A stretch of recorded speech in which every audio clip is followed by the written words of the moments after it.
আয়ান, তুমি আমাকে স্পর্শ করবে না। আমার কাছে আসার চেষ্টা করলে আমি আত্মহত্যা করব। আয়ান, আমি কি মানুষ না? আমার কি মন নাই? আমার কি নিজের মতো বাঁচার কোনো অধিকার নাই? কেন সবাই টাকার খেলায় আমাকে ব্যবহার করছে? ভাবি, শান্ত হন। আমি বুঝতে পারছি আপনার মনের উপর দিয়ে কি যাচ্ছে। কি শান্ত হব আমি? টাকা আমাকে শেষ করে দিচ্ছে। আমার বাবা মা টাকার নেশায় এখানে বিয়ে দিল।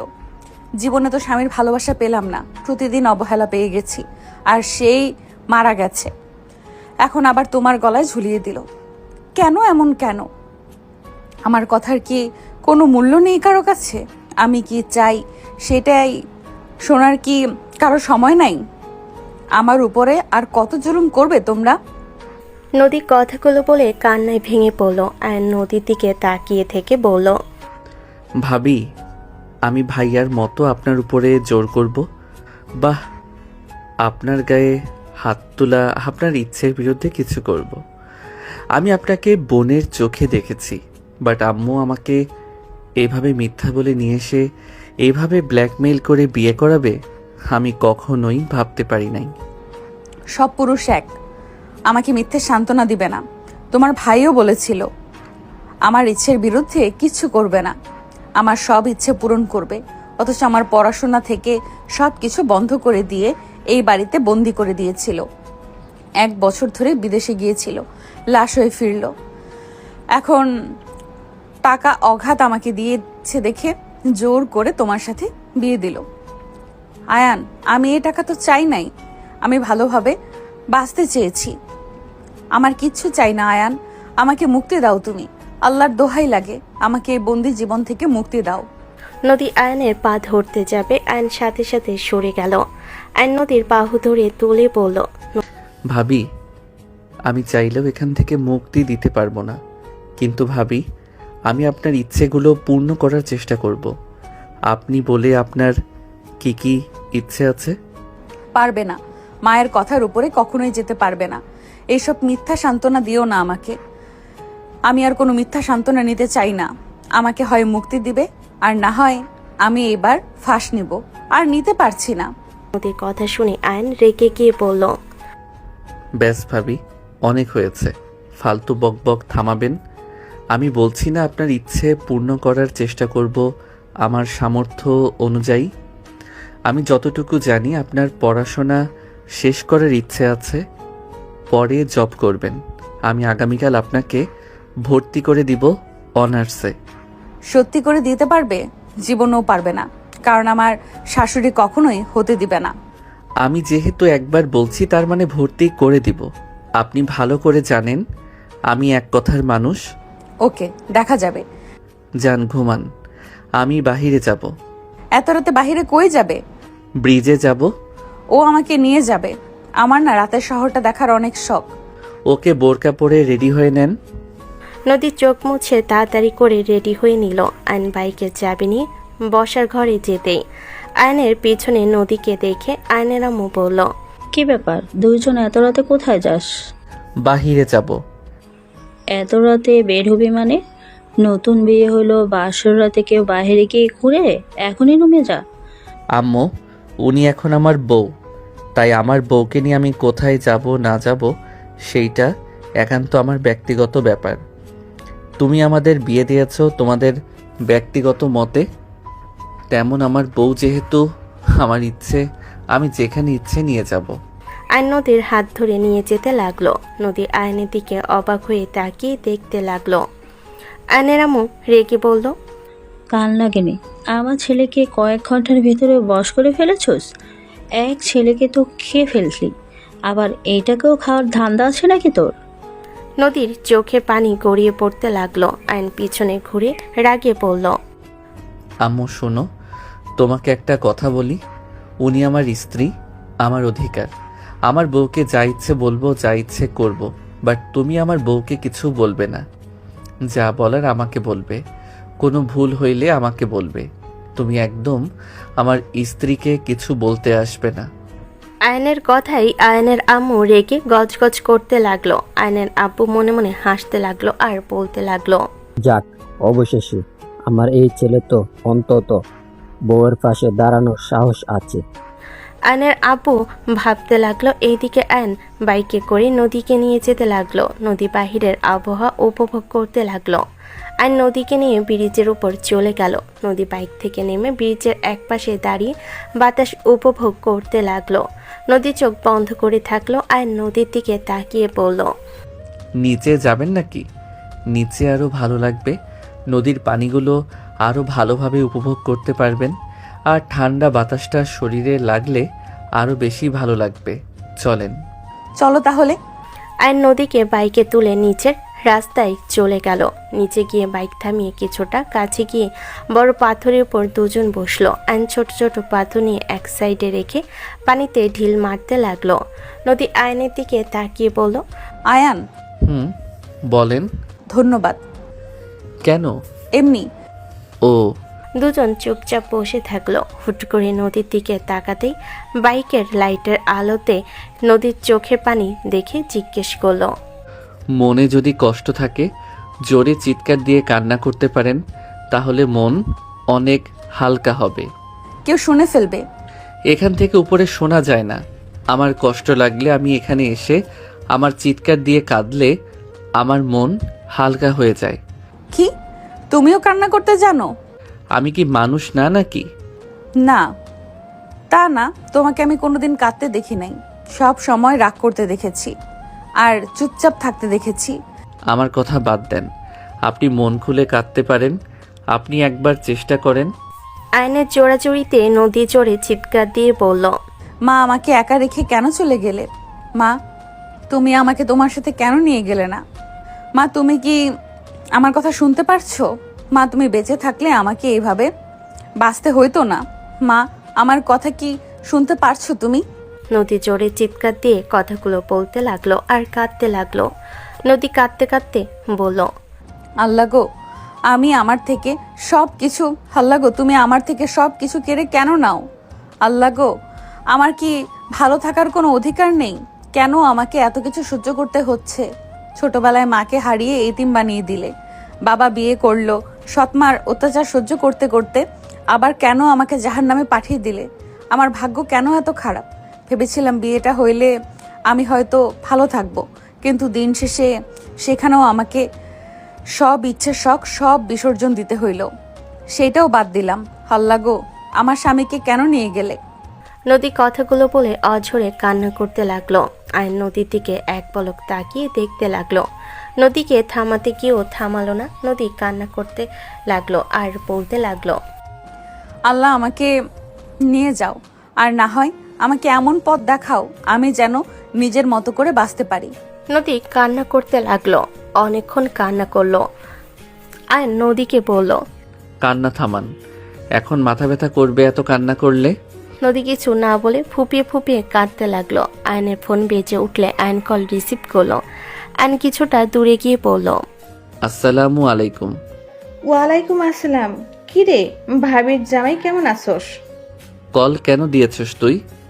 কল দিলাম, ভাবির জামাই কি বাসর ঘরে নাকি? তোর ভাইয়ের খেয়ে দেওয়া মাল খেতে কেমন লাগছে? তুলির কথা শুনে আয়ন রাগে গর্জন করে উঠে পড়ল। তোর জন্মের দোষ আছে। আয়নের কথা শুনে তুলির আগে গর্জন করে উঠল। কিছু বলার আগে আয়ন কল কেটে দিয়ে বলক মেরে দিল। আয়ন নদীর পাশে গিয়ে বসে রুমাল দিয়ে পড়ল। চোখ মুছে নেন, সময়টা উপভোগ করেন।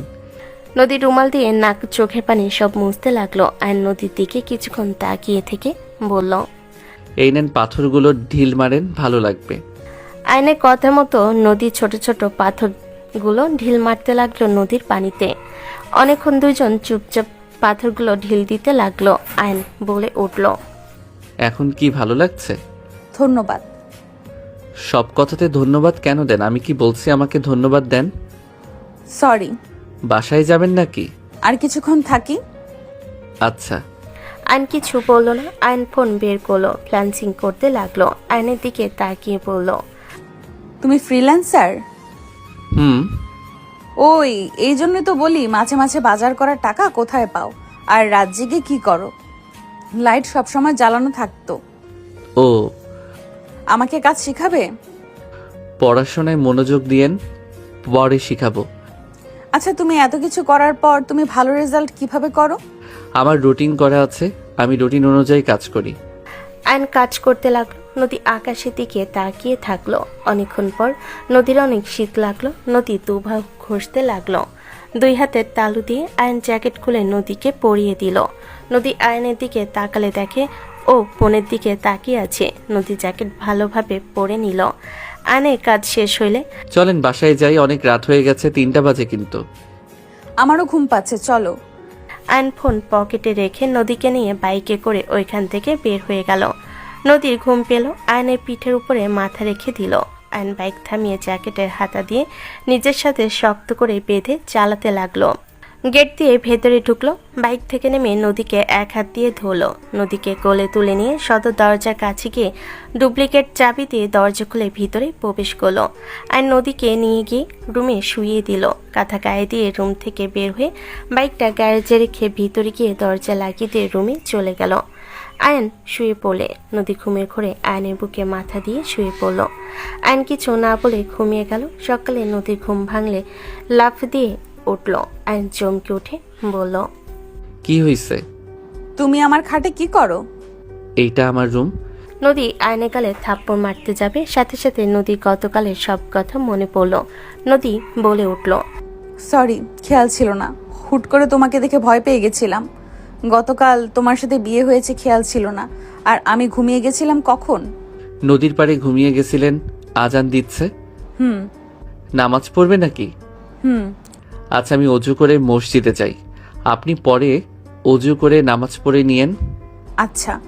আয়ন উঠে ওয়াশরুমে গিয়ে ফ্রেশ হয়ে অজু করে নিল। অজু করে বের হয়ে টেবিলের উপর থেকে টুপি নিয়ে চলে গেল। নদী অজু করে নামাজ পড়তে দাঁড়িয়ে গেল। নামাজ শেষ করে নদী বসে ঘরে গেল। আয়নের আম্মু বলে উঠল, গোসল কেন করো নাই? সারা রাত কি বাইরে কাটিয়ে দিয়েছো নাকি? আপনাকে চা বানিয়ে দেই, আপনি বসেন, আমি আসছি। আমার কথা ঘুরিয়ে কেন ফেলছো? আর তোমার অনেক সাহস হয়েছে, পাখনা গজিয়েছে তাই না? বেশি বোঝো না, হ্যাঁ? পাখনা কেটে দিলে কিন্তু ঠাস করে পড়বে। নদী কিছু না বলে রান্নাঘরে চলে গেল। নদী চা বানাতে লাগলো। চা বানিয়ে 2 কাপ ঢেলে নিয়ে যেতে লাগলো। আয়নের আম্মুর হাতে দিয়ে আরেক কাপ আয়নের আব্বুকে দিতে চলে গেল। ঘরের সামনে গিয়ে বলল, আব্বু, আসবো? হ্যাঁ মা, আসো। নদী ভিতরে প্রবেশ করে আয়নের আব্বুর হাতে 4 কাপ দিল।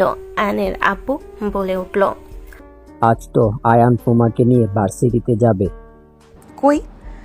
হ্যাঁ, আজকে নিয়ে যাবে তোমাকে ভর্তি করাতে। আমি শুধু ভাবছি তোমার শাশুড়ি কেমন ভাবে নিবে।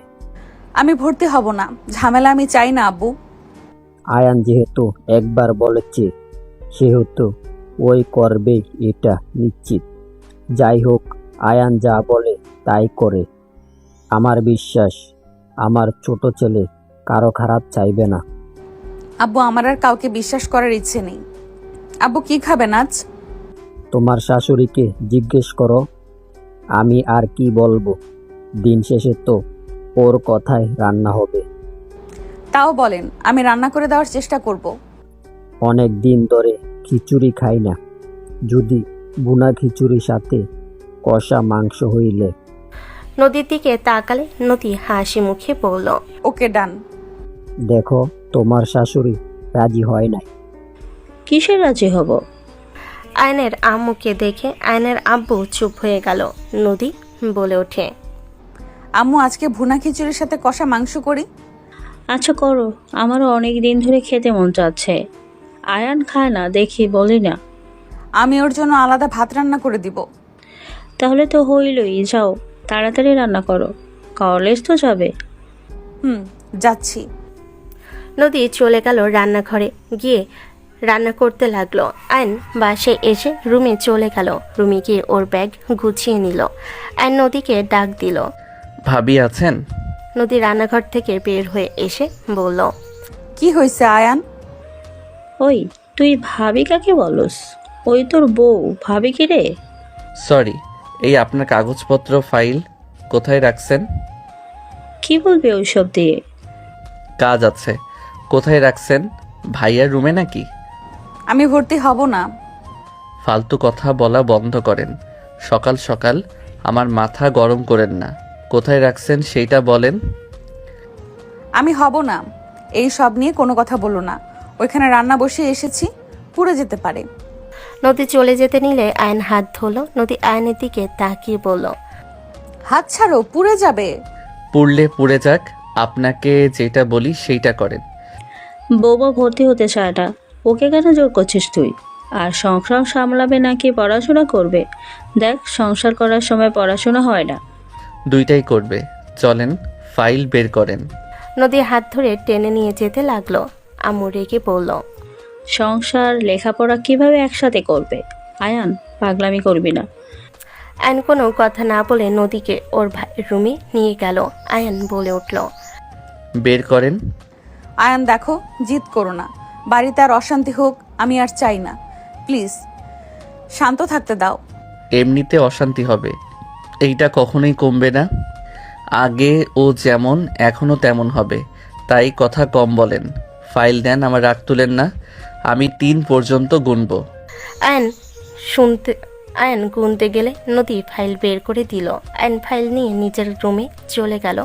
নদী রান্নাঘরে দৌড়ে গেল। আয়নের আম্মু বলল, ওই যত বলুক, তুমি কিন্তু ভর্তি হবে না।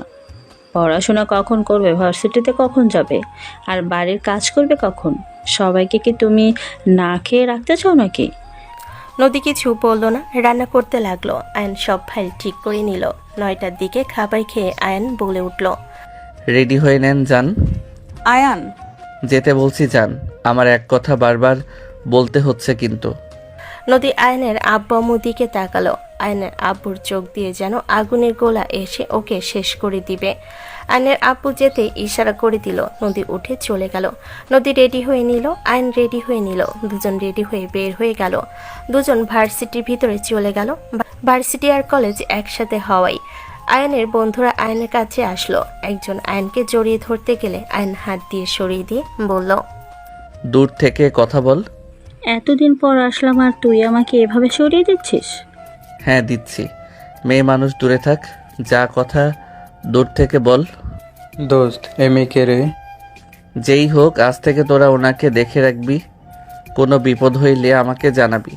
আমি না আসলেও তোরা ওনার পাশে থাকবি। ওকে, মনে হচ্ছে আমাদের ভাবি লাগে। সামনে থেকে সর। আয়ন নদীকে নিয়ে যেতে লাগলো। নদী আয়নের দিকে তাকিয়ে বলল, ওরা তোমার ফ্রেন্ড। হুম। তুমি কি সবার সামনে এভাবে থাকো? সব সময় এত কঠোর হয়ে থাকো কেন? আমি এমনই। ও, আয়ন নদীকে নিয়ে সোজা প্রিন্সিপাল রুমে গেল। আয়ন অনুমতি নিয়ে ঢুকলো। প্রিন্সিপাল হাসি মুখে বলল, তোমার ওয়াইফ। আসসালামু আলাইকুম স্যার। নদী সালাম নিল। আয়ন বলে উঠল, জি স্যার। আয়ন কথাবার্তা বলে কাগজপত্র সব দিয়ে টাকা দিয়ে ভর্তি করে দিল। প্রিন্সিপাল বলে উঠল, আজ থেকে ক্লাস করতে পারে। ক্লাস করবেন নাকি আগামীকাল থেকে? জি করব। ওকে, চলেন। আয়ন নদীকে নিয়ে চলে গেল। ক্লাসের সামনে গেলে কিছু মেয়েরা আয়নকে বলে উঠল, হাই হ্যান্ডসাম, কেমন আছো? ভালো। রূপা আপু, ওই আমার পরিচিত, আপনার সাথে রাখেন। আর কিছু না বুঝলে বুঝিয়ে দিয়েন। কি হয় তোর? হাই, আমি রূপা। আসসালামু আলাইকুম, আমি নদী। ওয়ালাইকুম আসসালাম, অনেক সুন্দর নাম। আপু, তোমরা তাহলে পরিচিত হয়ে নাও, আমি আমার ক্লাসে গেলাম। আচ্ছা যা। আপু সাথে থাকেন, কোনো সমস্যা হইলে আপুকে বলেন। ওই বিল্ডিংয়ের 2 তলায় 1 নাম্বার রুমে আমার ক্লাস। ওকে। আয়ন চলে গেল। আয়ন চলে গেলে রূপা বলে উঠল, কি হও আয়ানি? ওকে জিজ্ঞেস করেন। আপু হবে? আসো আমার সাথে বসো। নদী রূপার সাথে বসলে সবাই এক এক করে পরিচিত হতে লাগলো। আয়ন ক্লাস করতে লাগলো। টিফিনের সময় দিলে সবাই মিলে মাঠে বসে থেকে আইসক্রিম কিনে বন্ধুদের সাথে গাছের নিচে বসে খেতে লাগলো। নদী রূপা আসলে আয়ন বলে উঠল। নদী মাথা নেড়ে হ্যাঁ সূচক দিল। আয়ন উঠে গিয়ে 2টা আইসক্রিম নিয়ে আসলো। একটা নদীকে দিল, আরেকটা রূপাকে। রূপা বলে উঠল, কি খাবেন? আইসক্রিম খাবেন নাকি আমি নিয়ে এসে দিব? তুলির কথা শুনে সবাই পিছনে তাকালো। তুলি এসে রাইসাকে জড়িয়ে ধরলো। আইন ডেকে হাত মুঠো করে নিল। তুলি বলে ওঠে, বাহ, কতদিন পর ফ্রিতে আইসক্রিম। বাব্বা, মনে হচ্ছে তোমাকে কখনো খাওয়ানো হয় নাই? হাই সেকেন্ড হ্যান্ড জামাই, এই সেকেন্ড হ্যান্ড জামাই কি অবস্থা, বাসর ঘর কেমন মজা হইল? তুলির কথা শুনে সবাই অবাক হয়ে গেল। নদী ঘৃণা লাগলো। কথাগুলো আইন সজোরে থাপ্পড় মেরে দিয়ে বলল, মাইন্ড ইওর ল্যাঙ্গুয়েজ। তোর এত বড় সাহস, আমাকে এত মানুষের মাঝে থাপ্পড় মারলি? তুলি, এসব কি হচ্ছে? ওর সাথে ঝামেলা কেন করছিস? আর আয়ানকে এসব কি বলছিস? আরে কি বলবো, শোন, গতকাল ওর ভাবিকে ও বিয়ে করেছে, ওর জন্ম হয়েছে সেকেন্ড হ্যান্ড মাল খাওয়া, ওর ভাইয়ের ইউজ করা জিনিস ও খাচ্ছে। আইন রেগে গলা চেপে ধরেই বলল, বাজে কথা বল, তোর কত গলার পাওয়ার বল এখন। সবাই আইনকে টেনে সরানোর চেষ্টা করতে লাগলো। তুলি জিব্বা বের হয়ে যেতে নিলে নদী বলল, আয়ান ছাড়ো, মেয়েটা মরে যাবে। সবাই টেনে নিয়ে আসলে তুলি জোরে জোরে কাশতে লাগলো। তুলি বলল, উচিত কথা বললে দোষ? খারাপ মহিলা, আমি যদি আমার ভাবিকে বিয়েও করে থাকি তাও উনি একজন পবিত্র নারী আছে। আমার ভাই তার স্বামী ছিল, সেটা পবিত্র সম্পর্ক ছিল। আর তুই তো একটা পতিতার মেয়ে, বিয়ের আগে 100 জনকে দেহ দিয়ে বসে আছস। তোর থেকে বিধবা ডিভোর্সি মেয়েরা শত গুণে ভালো। তোর মতো তো আর নিজের ইচ্ছে অন্য খাটে যায় না। আইনের কথা শুনে তুলি আরো রেগে গেল। তুলি বলে উঠল, এত বড় কথা? আমি পতিতা? তোর বউ পতিতা, তোর মা, তোর বোন। কি এত বড় সাহস? তুই আমার মা বোনকে নিয়ে কথা তুলছস? তোকে আমি আজ মেরে ফেলবো, আমার মা বোনকে। আইন সবাইকে ফেলে দিয়ে তুলির গলা চেপে নিচে ফেলে দিল। স্যার ম্যামরা দৌড়ে আসলো, আইনকে জাপটে ধরে সরিয়ে দিতে লাগলো। আইন তুলিকে লাথি মারলো। তুলি চিৎকার করে কান্না করতে লাগলো। আইন বলে ওঠে, আমার মা বোনকে বলে আমার মা বোনকে বলে পতিতা? তোর পেটে পাড়া মেরে আমি নাড়ি ভুড়ি বের করে ফেলবো। আমার মা বোনের কথা যদি মুখে নিয়ে আসোস, আমি তোকে খুন করব। আর আমার বউয়ের নখের যোগ্য না তুই, আবার আসছস আমার বউকে নিয়ে কথা বলতে। আয়ান শান্ত হও, এই রাইসাও ওকে নিয়ে চলে যাও। ম্যামেরা তুলিকে নিয়ে চলে গেল। আইনকে নিয়ে প্রিন্সিপালের কাছে নিয়ে গেল। আইনকে দেখে বলল, আয়ান এমন কেন করলে? ওই মেয়েটা তো তোমার রেস্টুরেন্ট ছিল, তুমি এমন করে ঠিক করো নাই। ওর বাবা জানলে তোমার ক্ষতি করবে। ওর ফ্যামিলিকে আমি ভয় পাই না, আর আমার মা বোন আমার স্ত্রীকে নিয়ে কেউ কিছু বললে আমি তাকে খুন করব। নদী আয়নের পাশে দাঁড়িয়ে কথাগুলো শুনতে লাগলো। কিছুক্ষণ পর রাকিব দৌড়ে এসে বলল, আয়ান, তুলির ভাই আব্বু এসেছে তোকে মারতে। আয়ান চলো আমার সাথে এখান থেকে। আপনি আমার থেকে দূরে থাকেন। আইন নদীকে সরিয়ে দিয়ে যেতে লাগলো। আইনকে দেখে তুলির আব্বু ভাই লোক দিয়ে আইনকে মারতে পাঠালো। আইন মারামারি করতে লাগলো। নদী ঠেকানোর চেষ্টা করতে লাগলো। নদীর কপালে খুশি লাগলে আইন রেগে সবগুলোকে মারতে লাগলো। নিজেও মার খেতে লাগলো। তুলির আব্বু পুলিশ নিয়ে এসে আইনকে ধরিয়ে দিল। নদী পুলিশদের বলতে লাগলো, স্যার ওকে ছেড়ে দেন, স্যার ওই কিছু করে নাই, স্যার ওকে ছেড়ে দেন। নদীকে পুলিশটা ধাক্কা মারতে যাবে, সাথে সাথেই আইন হাত ধরে বলল, নারীর গায়ে হাত দেওয়ার কোনো রাইট আপনার নাই। আইন ওয়ালেট নদীর হাতে দিয়ে বলল, বাসায় চলে যান, কিছু হবে না। আর কাউকে বলার দরকার নাই, আমাকে আটকে রাখার ক্ষমতা কারো নাই। আইনকে টেনে নিয়ে যেতে লাগলো। নদী কান্না করতে করতে আয়নের পিছন পিছন যেতে লাগলো। নদী তাড়াতাড়ি করে আয়নের আব্বু আম্মুকে কল দিল। আইনকে পুলিশ নিয়ে যেতেই মাঝ রাস্তায় একটা বড় গাড়ি এসে পুলিশের গাড়ি থামালো। পুলিশের অফিসার নামলে গাড়ি থেকে একটা মেয়ে বের হলো। পুলিশ অফিসার ভয় পেয়ে গেল। পিছনে তুলির আব্বু ভাইয়া ভয়ে কাঁপতে লাগলো। ইশারা করতে আয়নকে ছেড়ে দিল। সবাই চলে গেল। আয়নকে গাড়িতে উঠতে ইশারা করলে আয়ন বলল, ধন্যবাদ, বাট আমি কোথাও যাব না। আমরা তোকে বাঁচালাম, আর তুমি কি এর বিনিময়ে আমাদের সাথে যেতে পারবে না? বাঁচানোর জন্য ধন্যবাদ, বাট ওদিকে আমার বাবা মা আমার জন্য টেনশন করবে আমাকে জেলে নেওয়ার কথা শুনলে, তাই আমাকে যেতে হবে। আইন কথাগুলো বলে রিক্সা নিয়ে সোজা কলেজে চলে গেল। প্যান্টের পকেটে টাকা দিয়ে ভাড়া দিয়ে সোজা নদীর ক্লাসে গিয়ে ব্যাগ আর নিজের ক্লাস থেকে ব্যাগ নিয়ে বাইক নিয়ে সোজা বাসায় চলে গেল। নদী গেটের সামনে নামতে আয়নকে দেখে অবাক হয়ে গেল। আয়ন বাইক থেকে নেমে বলল, কিছু হয় নাই। এই নেন আপনার ব্যাগ। তুমি ছাড়া কিভাবে পেলে? আমার দোষ তেমন নাই তাই। আর বাহিরে যা হয়েছে আপনি স্বপ্ন ভেবে ভুলে যান। আয়ন কথাগুলো বলে বাসায় ভিতরে চলে গেল। আয়ন আস্তে আস্তে রুমে চলে গেল। নদীকে দেখে আয়নের আম্মু বলল, এত তাড়াতাড়ি আসেন মহারানী তাহলে? আম্মু, নদী কিছু বলার আগে আয়ন জোরে ডাক দিল। নদী রুমে চলে গেল। আয়ন আস্তে আস্তে বলল, বলতে না করলাম কানে শুনেন না নাকি? তুমি কিভাবে ছাড়া পেলে আমার মাথায় ঢুকছে না। ওনারা তো পাওয়ারফুল, ওনাদের মেয়েকে মেরেছো আর ওনারা তোমাকে ছেড়ে দিবে?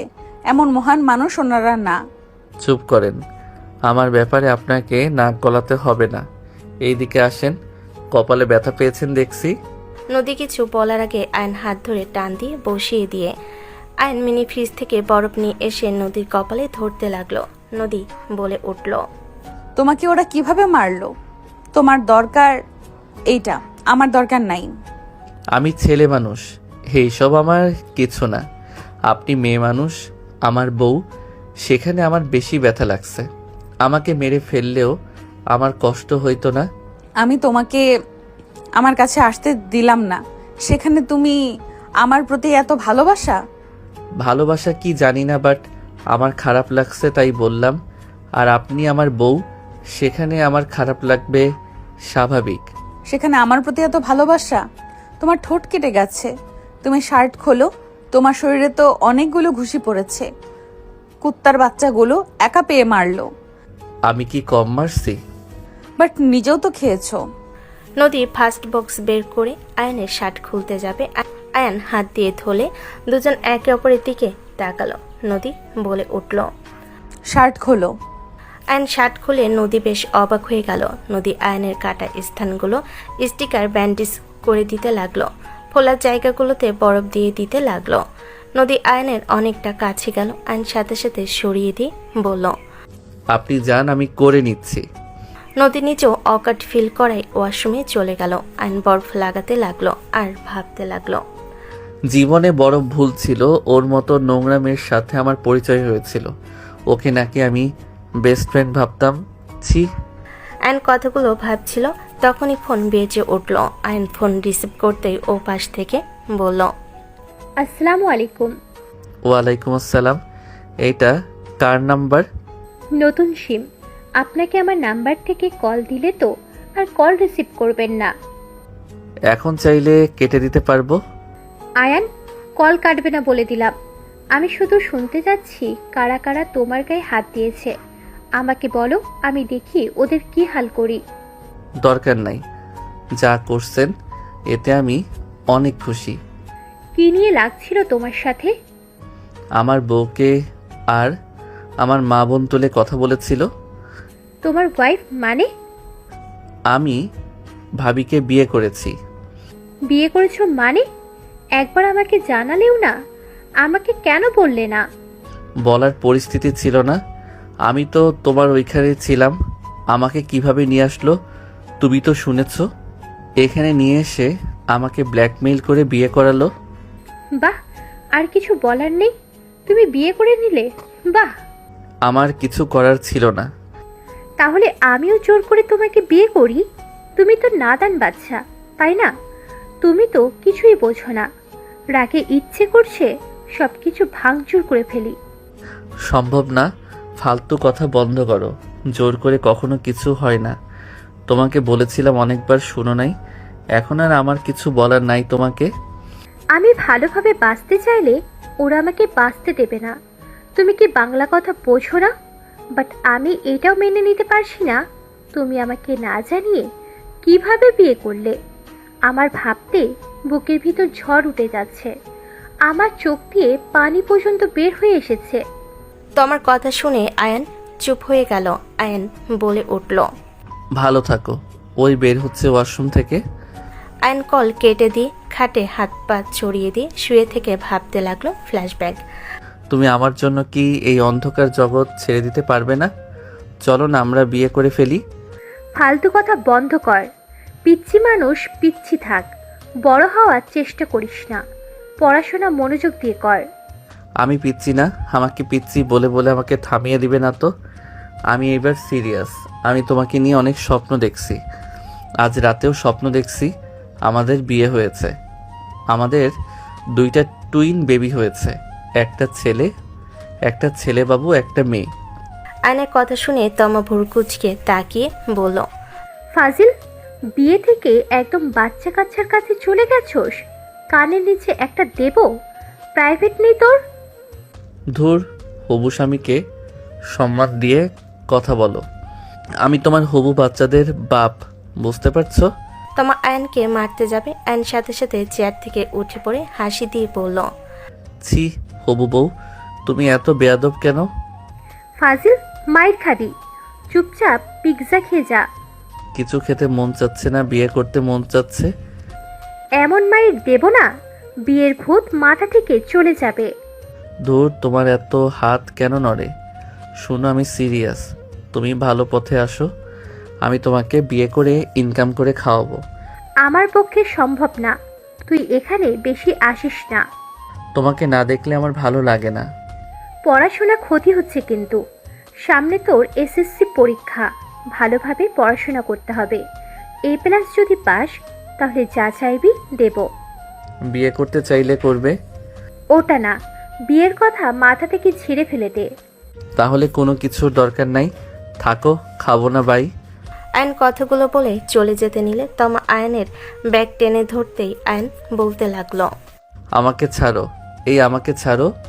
আয়ন কথাগুলো বলতে লাগলো। হুট করে কারোর ধাক্কা খেয়ে আয়ন ভাবনার জগৎ থেকে বের হয়ে আসলো। আয়ন লাফ দিয়ে উঠে বলল, কিছু বলবে? গোসল করতে পারবে না, আমি তোয়ালে ভিজিয়ে আনছি, মুছে দেই, বসে থাকো। থাক, আমি করে নিব। চুপ করে বসে থাকো। আয়ন কিছু বলল না। নদী আয়নের শরীর মুছে দিতে লাগলো। আয়নের প্যান্ট অনেকটাই উপরে তুলে দিল। আয়ন বলল, আরে কি করছেন, আমাকে দেন, আমি মুছে নিচ্ছি। চুপ করে বসে থাকো। নদীর পা দুটো ওর কোলে নিয়ে নিল। আয়ন কিছুটা অকট ফিল করতে লাগলো। নদীর দিকে তাকিয়ে থেকে দেখতে লাগলো। হঠাৎ করে আয়নের আম্মু রুমে ঢুকে পড়ল। আয়ন তাড়াতাড়ি করে উঠে দাঁড়িয়ে গেল।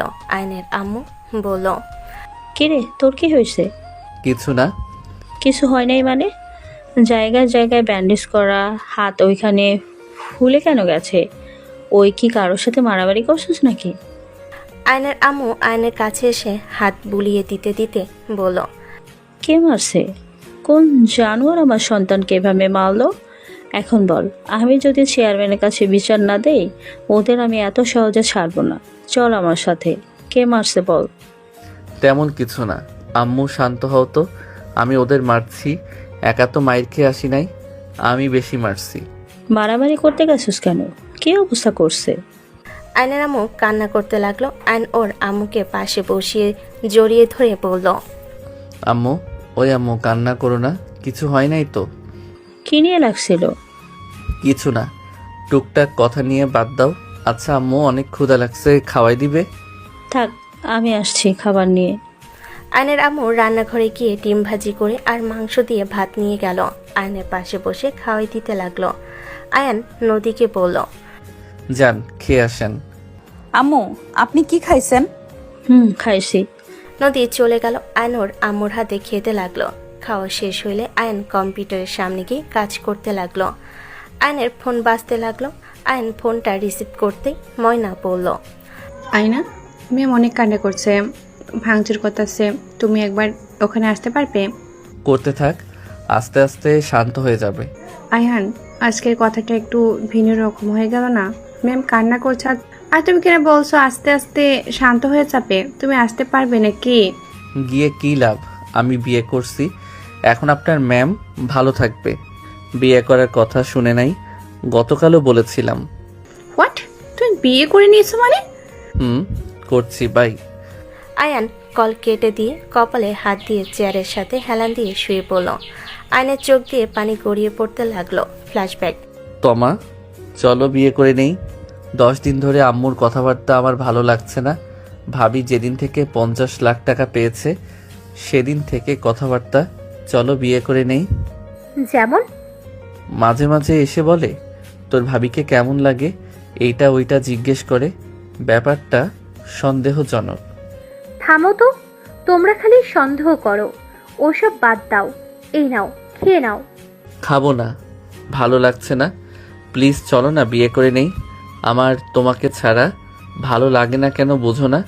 3 বছর হয়ে গেল, তাও কি তোমার আমার প্রতি মনে ভালোবাসা জন্ম নেয় নাই নাকি? ইমোশনাল কথা বলবে না। তুমি বুঝতে পারছো না, আমি তোমার সিনিয়র, সাথে তোমার দুনিয়া আর আমার দুনিয়ার ভিতরে অনেক পার্থক্য। আমাকে কখনোই তোমার ফ্যামিলি মেনে নেবে না।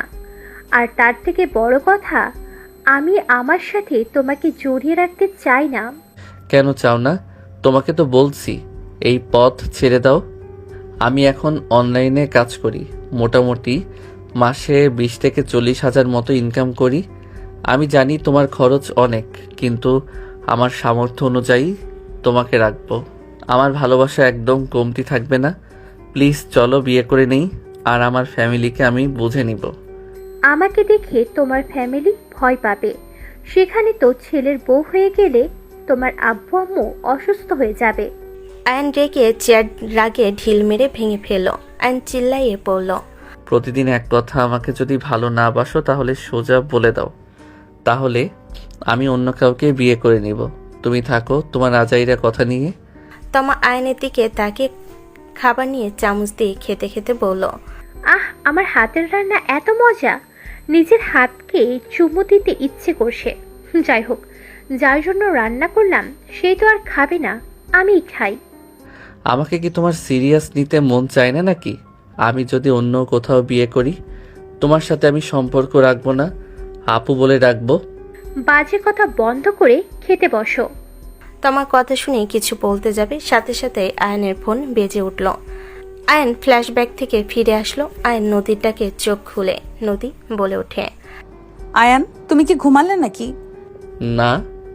তোমাকে কে যেন কল দিচ্ছে। আয়ন ফোনের দিকে তাকিয়ে ফোন বন্ধ করে দিল। 1 মাস পর আয়ন কম্পিউটারে কাজ করছিল, হঠাৎ করে নদী পিছন থেকে বলে উঠল।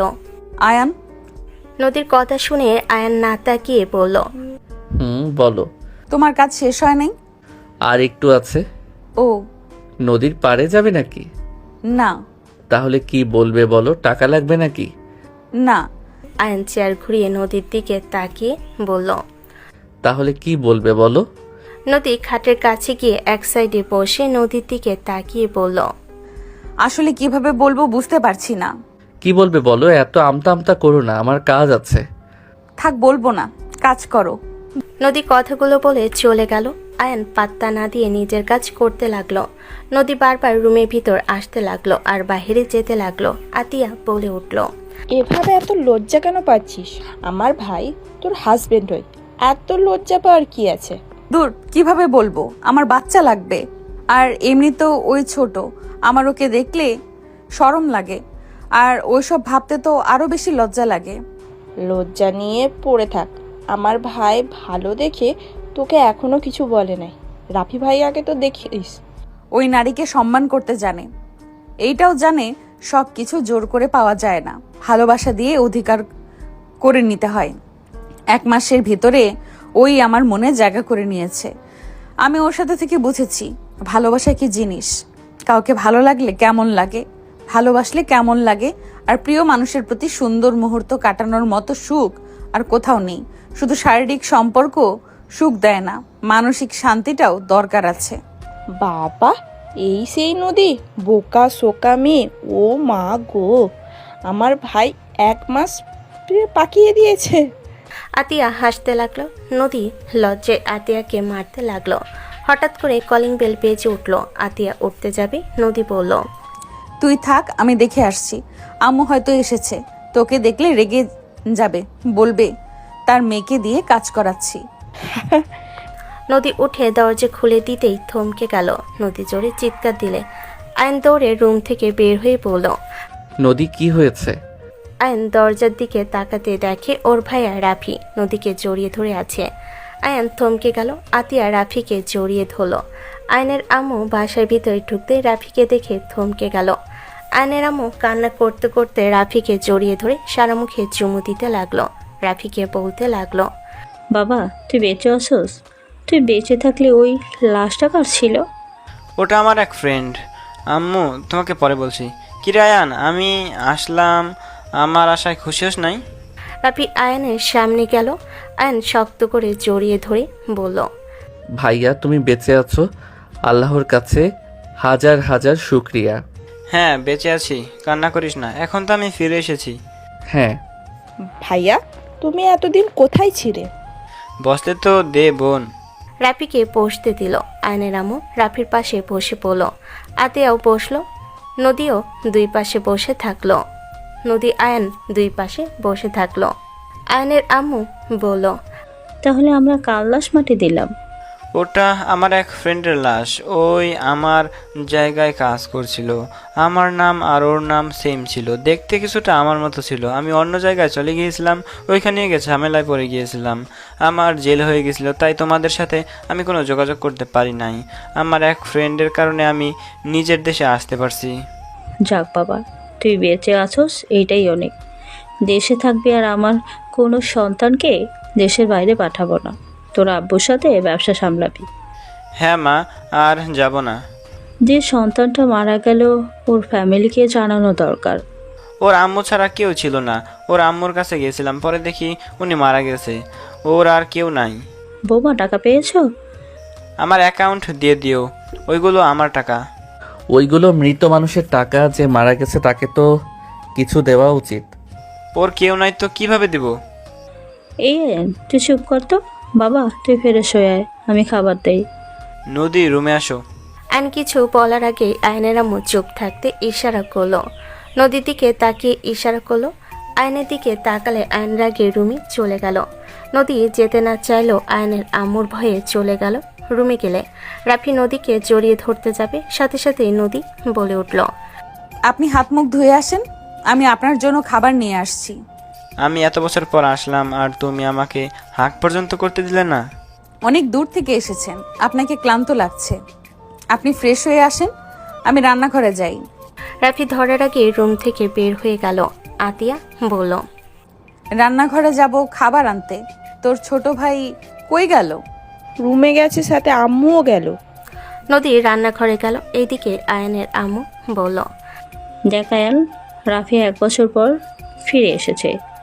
দয়া করে এখন কিছু বলিস না। যদি শুনি নদীকে তোর সাথে বিয়ে দিয়েছি, শুনলে ওই মেনে নিতে পারবে না। এর এগে যদি বাসা থেকে চলে যায়, আমি সেইটাই মেনে নিতে পারবো না। তুই তো জানোস আমি কতটা নিজেকে শক্ত করে নিয়েছিলাম, আর নিতে পারবো না। কয়েকদিন যাক, তুই একটু স্বাভাবিক হয়ে নে, তারপর সত্যিটা বলে দিলে হবে। তাই বলে আমার বিয়ে করা বউকে ওই স্পর্শ করবে আর আমি সেটা মেনে নিব নাকি? নদী শেপ রাখলেই তো হয়। আমি নদীর সাথে কথা বলছি, ওয়েট কর। আয়নের আম্মু আয়নকে বুঝিয়ে চলে গেল। আয়ন রেগে খাটের উপর বসে নিচের দিকে এক নজরে তাকিয়ে থাকতে লাগলো। খাট শক্ত করে ধরে থাকলো। এদিকে আয়নের আম্মু রান্নাঘরে গেলে নদীকে বলল, শোনো, এখন রাফিকে বলবে না আয়ানের সাথে তোমাকে বিয়ে দিয়েছি, তাহলে ও অনেক কষ্ট পাবে। আম্মু, তাই বলে আমি ওর সাথে ঘুমাবো নাকি? আমি ওর সাথে এক বিছানায় থাকবো নাকি? আমি ওকে বলে দেব। নদীর কথা শুনে আয়নের আম্মু সজোরে থাপ্পড় মেরে বলল, তুই কি আমার ছেলেকে এখান থেকে বিদায় করতে চাস নাকি? যেই শুনছিস টাকা ওকে ফিরিয়ে দিতে হবে, তার জন্য এখন ওকে বলবি যাতে ওই বাসা থেকে চলে যায় রাগ করে, তাই না? আমার ছেলে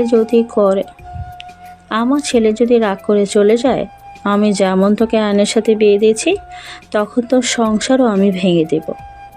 আম্মু, চুপ। নদী কই গেলে? চোখের পানি মুছে যা। নদীর চোখের পানি মুছে খাবার নিয়ে গেল। রাফির রুমে চলে গেল। খাবারে খেয়ে কিছু বলবে, তার আগে রাফি নদীকে জড়িয়ে ধরলে নদী ধাক্কা দিয়ে সরিয়ে দিল।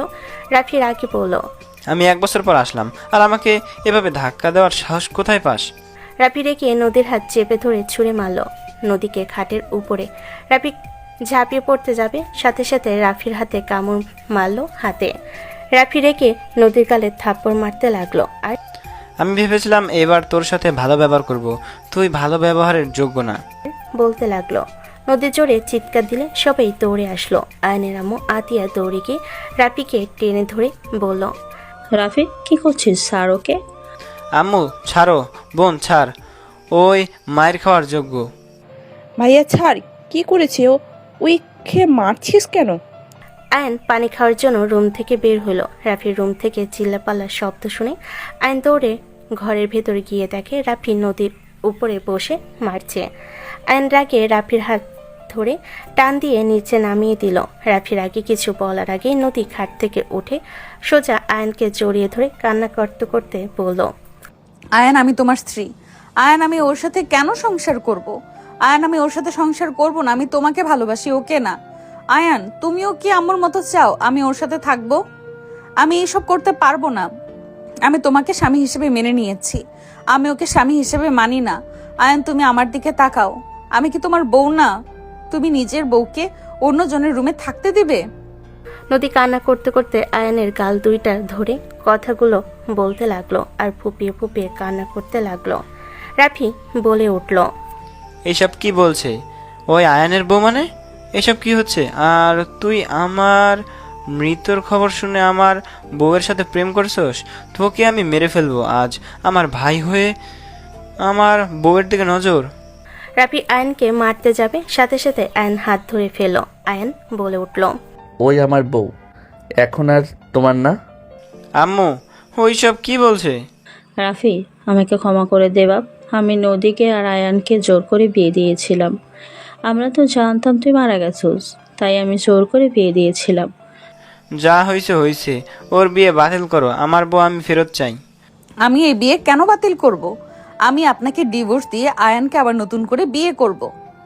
নদীর কথা শুনে রাফি মারতে যাবে। আয়ন সাথে সাথে হাত সরিয়ে দিয়ে বলল, নদী যার সাথে থাকতে চাইবে ওই তার সাথে থাকবে। ওর বিরুদ্ধে কেউ কোনো কিছু জোর করে চাপাতে পারবে না। ওই যদি বলে তোমার সাথে থাকবে, তাহলে আমি ওর লাইফ থেকে চলে যাব। আর যদি আমার সাথে থাকতে চায় তাহলে আমার সাথে থাকবে। ওর দিকে কেউ নজর দিলে চোখ তুলে ফেলবো। অনেক রাত হয়েছে রাফি, খাবার খেয়ে নে। সকালে যা ডিসিশন নেওয়া যাবে। আর নদী, তুমি আতিয়ার সাথে আতিয়ার রুমে থাকবে, আর আয়ান চলে যা। আয়ন রুমে চলে গেল। আয়ন সারা রাত ঘুমাতে পারল না। নদী আতিয়ার সাথে শুয়ে থেকে বলতে লাগলো, আতিয়া, আমি আয়ানকে ছেড়ে থাকতে পারবো না রে। ঘুমা, সকালে ডিসিশন নেওয়া হবে। রাফিকে আমি চিনি, ওই চুপ থাকার মানুষ না। ওই নিজের স্বার্থের জন্য কারো ক্ষতি করতে এক সেকেন্ডও ভাবে না। এইসব কি বলিস? হ্যাঁ, ওর বন্ধুর সাথে ওর সম্পর্ক। আর নাই কেন জানোস? জানি না। আমি জানি, ওর বন্ধুর সাথে ঝামেলা হয়েছিল। পরে ওই ওর গার্লফ্রেন্ডকে পটিয়ে ওর গার্লফ্রেন্ডের সাথে অন্তরঙ্গ ছবি তুলে দিয়েছিল। হোয়াট? কি বলিস? আমি আরো অনেক কিছু জানি। আমি সকালে আয়নকে নিয়ে এখান থেকে চলে যাব। দূর, কিচ্ছু হবে না, এত চিন্তা করিস না। আমি আয়নের কাছে যাব, তুই দরজা লাগিয়ে দিস। নদী উঠে চলে গেল। আতিয়া না করলেও নদী শুনল না। নদী আয়নের রুমে যেতে নিবে, সাথে সাথে রাফি নদীর হাত ধরে টান দিয়ে এক সাইডে নিয়ে গিয়ে দেওয়ালের সাথে চেপে ধরে বলল, সকালে তুই যদি আমাকে না চাস, আমি তোকে তিলে তিলে শেষ করে দেব। তুই ভালো করে জানোস আমি কারো পেছনে লাগলে তার কি অবস্থা করি। আমার নিজের ভাই হয়েছে বলে আমি তার কিছু করব না, সেটা ভাবলে জীবনে বড় ভুল করবি। আমার নিজের সন্তানকে আমি ফেলে দিয়েছি, আর সেখানে তো আমার ভাই। ওর কোনো ক্ষতি করবেন না, আমি আপনাকে বেছে নিব। গুড, কথা দ্বিমত করিস না। রাফি কথাগুলো বলে চলে গেল। নদী আয়নের রুমে গেল। আয়নকে ঘুমাতে দেখে নদী আয়নের মাথার কাছে বসে আস্তে আস্তে বলতে লাগলো, আয়ান, আমি তোমাকে ভালোবাসি। আয়ান, আমি সকালে তোমাকে চাইতে পারবো না। আমি যদি তোমাকে চাই তাহলে ওই তোমাকে মেরে ফেলবে। ওই মানুষ রূপে জানো। আর আয়ান, ওই নিজের সন্তানকেও মেরে ফেলেছিল। ওই অনেক খারাপ। আয়ান, তুমি আমাকে ক্ষমা করে দিও। আমি তোমার সাথে আর সংসার করতে পারবো না। আমি তোমাকে আমার কাছে টেনে নেওয়ার আগেই আমি তোমাকে হারিয়ে ফেলতে যাচ্ছি। নদী কথাগুলো বলে কান্না করতে লাগলো। নীরবে আয়নের কপালে চুমু দিয়ে চলে গেল। আয়নের দরজা আস্তে আস্তে করে চাপা দিয়ে আতিয়ার রুমে চলে গেল। আতিয়া নদীকে কান্না করতে দেখে জিজ্ঞেস করলো, কি ব্যাপার, কান্না কেন করছিস? রাফি আমাকে হুমকি দিয়েছে, আমি যদি ওকে বেছে না নিই তাহলে ওই আয়নের ক্ষতি করবে। আমি বেঁচে থাকতে আয়নের কিছু হবে এটা আমি মেনে নিতে পারবো না। ও হুদাই হুমকি দিয়েছে। ভাই হয়ে ভাইয়ের ক্ষতি কখনোই করবে না। ওই মানুষরূপী জানোয়ার। আমি ওকে খুব ভালো করে জানি। ওই নিজের স্বার্থের জন্য সব করতে পারে। কান্না করিস না, তো কিচ্ছু হবে না, ঘুমা, আয়। নদী আতিয়ার পাশে বসে কান্না করতে লাগলো। ভোর 4টায় নদী পালানোর চিন্তা করলো। নদী আয়নের রুমে একটা চিঠি দিয়ে ব্যাগ নিয়ে চলে গেল। আয়নের ঘুম ভাঙলে ফোনে হাত দিতে চিরকুট পেল। আয়ন উঠে বসে চিরকুট পড়তে লাগলো। ডিয়ার আয়ান, প্রথমে আমি তোমাকে বলতে চাই আমি তোমাকে অনেক ভালোবাসি। সকাল হইলে আমি চাইলেও বলতে পারবো না তোমার সাথে থাকার কথা। আমার পক্ষে সম্ভব না তোমাকে বাদে অন্য কাউকে স্বামী হিসেবে মেনে নেওয়া। আমি না তোমার হব আর না রাফির। আমি বাসা থেকে চলে যাচ্ছি, ভালো থেকো। আমাকে খুঁজো না, তুমি যখন পাবে তখন হয়তো আমি অনেক দূরে চলে এসেছি। আয়নের চোখ দিয়ে পানি গড়িয়ে পড়তে লাগলো। আয়ন ঘড়ি দেখে দৌড়ে রুম থেকে বের হয়ে গেল। নদীকে খুঁজতে বের হয়ে গেল। আয়ন স্টেশনে গিয়ে খোঁজার চেষ্টা করতে লাগলো। বাস স্টেশন থেকে শুরু করে সব জায়গায় খুঁজতে লাগলো। আয়ন কোথাও পেল না। আয়ন বাসায় আসলে রাফি আয়নের কলার ধরেই পড়ল। তুই নদীকে নিয়ে কোথায় গেছিলি? নদী কোথায়? রাফি, ওকে ছাড়। আয়ান, কি হয়েছে? তোকে এমন দেখাচ্ছে কেন? আয়ান, তুই কি কান্না কেন করছিস? আম্মু, নদী বাড়ি থেকে চলে গেছে। আমি ওকে সব জায়গায় খুঁজেছি, কোথাও পাই নাই। আয়ন কথাগুলো বলে হাঁটু গেড়ে বসে পড়ল। রাফি বলে উঠল, মিথ্যা কথা, ওর অত সাহস হবে না। তুই কোথাও লুকিয়েছিস। আয়ান ঠিক বলেছে, আমার ফোনের নিচে এই চিরকুটটা পেলাম। রাফির সাথে সাথেই টান দিয়ে নিয়ে পড়তে লাগলো। আতিয়া, ধন্যবাদ। তোর মতো একটা বেস্ট ফ্রেন্ড আর বোন হিসেবে পেয়ে আমি ধন্য। বোন, আয়নকে দেখে রাখিস, ওকে ভালো একটা মেয়ে দেখে বিয়ে করাস। আমি চলে যাচ্ছি, আর কখনো ফিরবো না। আমাকে ক্ষমা করে দিতে বলিস। আমি কাউকে কিছু না বলে চলে যাচ্ছি। ভালো থাকিস বোন। রাফি রেগে চিরকুট ছিঁড়ে ফেল। রাফি রাগে বলল, ওর এত বড় সাহস হয়েছে কাউকে কিছু না বলে বের হয়ে গেল। 4 বছর পর। আমি কোথায়? আপনারা কারা? আইন কথাগুলো বলে লাফ দিয়ে উঠে পড়ল। আইন পায়ে ব্যথা পেল। আইনকে দেখে একজন বলতে লাগলো, ম্যাম, ছেলেটার জ্ঞান ফিরছে। মেয়েটার কথা শুনে কেউ দৌড়ে রুমে আসলো। আয়ন এসে সোজা জড়িয়ে ধরল। আয়ন মেয়েটাকে সরিয়ে দিতেই অবাক হয়ে গেল। আয়ন বলে উঠল, তুমি বেঁচে আছো? তুই এইভাবে নেশা করে রাস্তা দিয়ে হাঁটছিলি কেন? মন চাইছিল তাই। থাপ্পড় মারবো। এখানে কবে এসেছিস? 3 মাস হইল জব নিয়েছি। পড়াশোনা শেষ না করে জব কেন নিয়েছিস? নিজের মতো করে বাঁচতে চাই। পড়াশোনা দিয়ে কি করব? ইনকাম করছি, খাচ্ছি, ঘুরছি, সময় ভালো যাচ্ছে। তোর বউ কোথায়? জানি না। বউ কোথায় থাকে জানোস না? এ আবার কেমন কথা রে? জানি না, যা সত্যি তাই বললাম। চল, নিজে খাবার খেয়ে নিবি। ক্ষুধাও লাগছে। দুজন কথা বলতে বলতে নিচে গেল। আয়ন নিচে গেলে থমকে গেল। আয়ন দৌড়ে গিয়ে সবার সামনে থাকা মেয়েটাকে জড়িয়ে ধরল। বসে থাকা সবাই উঠে দাঁড়িয়ে গেল। তমা তাড়াতাড়ি করে আয়নের হাত ধরে পড়ল। ওই, কি করিস? আমার বোনকে ছাড়। বোন মানে? এই স্টুপিড ছেলে আমার মেয়েকে জড়িয়ে ধরার সাহস কোথা থেকে পেলে? নদী, তুমি এখানে কিভাবে? আর 4টা বছর তুমি কিভাবে লুকিয়ে থাকতে পারলে? তুমি পালানোর আগে আমাকে একবার বলতে পারতে। তুমি কেন আমাকে কিছু না বলে পালিয়ে গেলে? আমার প্রশ্নের উত্তর দাও। তুমি কোথায় ছিলে? আমার প্রশ্নের উত্তর আগে দাও। তুমি বাসা থেকে কোথায় চলে গিয়েছিলে? তোমার খোঁজ খবর কেউ জানে না? ওই বাড়িতে থাকা আমার পক্ষে সম্ভব ছিল না, কিন্তু তুমি এখানে কিভাবে? নদী, তুই ওকে চিনোস? হ্যাঁ। কি বলছিস? এই ছেলে কে? আমার হাজবেন্ড। হোয়াট? তাহলে ডিভোর্স লেটারটা কাকে দিলি? আমার প্রথম হাজবেন্ডকে। এসবের মানে কি? আমার প্রশ্নের উত্তর দাও। তমা, তুমি ওকে কিভাবে চেনো? আর নদী, তুমি বা এখানে কেন? বসো, সব বলছি। নদী আয়নকে বসিয়ে দিল। নদী আয়নকে বলল, ওনারা আমার মা বাবা। কেমনে? তোমার মা তো মারা গেছে। ওনারা আমার পালিত মা বাবা ছিল। ওনারা আমার আসল মা বাবা, আর উনি আমার বড় বোন। আমার আব্বু বড় বিজনেসম্যান, নামকরা মাফিয়া। আমার জন্মের পর আমার উপরে অনেক বড় হামলা হওয়াতে আমাকে বাঁচানোর জন্য কাজের মহিলা আমাকে নিয়ে যায়। সেই আমার মা হিসেবে ছিল। উনি এই ফ্যামিলি আমাদের বিশ্বস্ত কাজের লোক ছিল। তুমি এতদিন পর কিভাবে জানলে এটা তোমার ফ্যামিলি? আমি যেদিন তোমাদের বাসা থেকে পালিয়ে যাই সেদিন আমি বাড়িতে গেছিলাম। গেলে সেখানে আমি জানতে পারি আমার বাবা মা ওইখানে গিয়ে বলেছিল তাদের মেয়েকে ফিরিয়ে দিতে।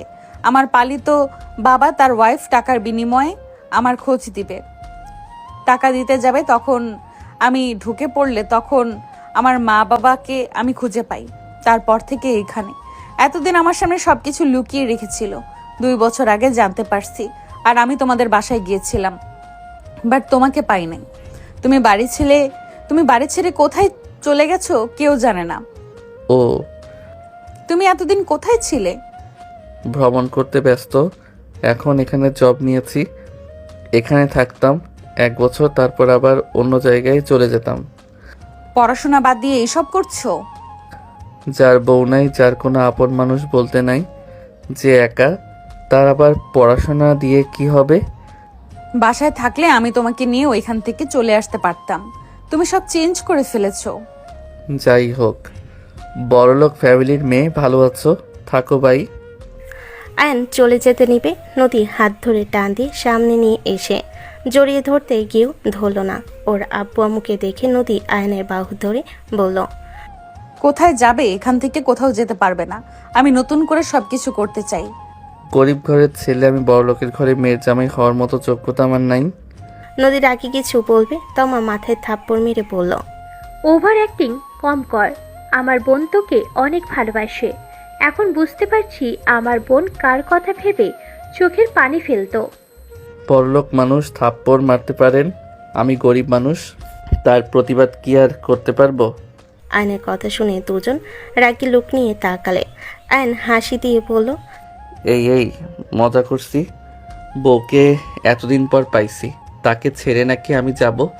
এটা কখনোই সম্ভব না। ঢং। ক্ষুধা লাগছে, চলো খেতে দেই তোমাকে। আয়ন তমা চলে গেল টেবিলের সামনে। আয়ন তমা আর নদীর দিকে এক পলক দেখে ভাবতে লাগলো, তোমার বাচ্চা কম জ্বালাস নাই? এখন তোকে জেলাসি করাবো। আমার বাচ্চার মা হওয়ার কথা ছিল, এখন তোকে খালা বানাবো।